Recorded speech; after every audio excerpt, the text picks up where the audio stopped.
Yeah. यो देशको कथा हो, हाम्रो व्यथा हो, तर सपना अझै जिउँदैछ।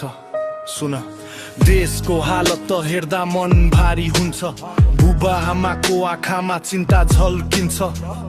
डिग्री हातमा तर काम छैन कतै। सपना ठुला तर बाटो भेटिँदैन सहजै। साथीहरू सबै विदेश उड्दैछन्। एयरपोर्टमा आँसु झर्दै छुट्दैछन्। के गरौँ भन्ने प्रश्न मनमै अड्किन्छ। आफ्नै देशमा किन यति गाह्रो बाँच्न हुन्छ? तर अझै आशा बाँकी छ, निभेको छैन आगो। अँध्यारो रातमा पनि देखिन्छ उज्यालो भागो। हामी नै बदल्ने छौँ यो देशको कहानी। हार मान्ने छैनौँ, छ हाम्रो जिन्दगानी। राजनीति खेल जस्तो जनता मोहरा। बाचा धेरै तर काम भने खोक्रा।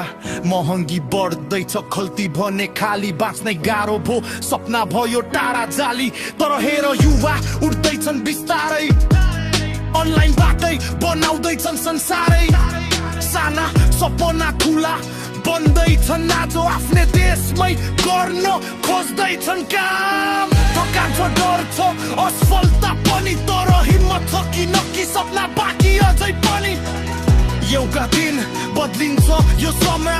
हामीले नै लेख्दैछौँ नयाँ अध्याय। अझै आशा बाँकी छ, निभेको छैन आगो। अँध्यारो रातमा पनि देखिन्छ उज्यालो भागो। हामी नै बदल्ने छौँ यो देशको कहानी। हार मान्ने छैनौँ, छ हाम्रो जिन्दगानी।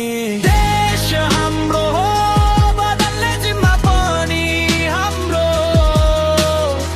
रोएर होइन, लडेर जित्ने बाटो हाम्रो। आज गाह्रो छ, भोलि सजिलो हुन्छ।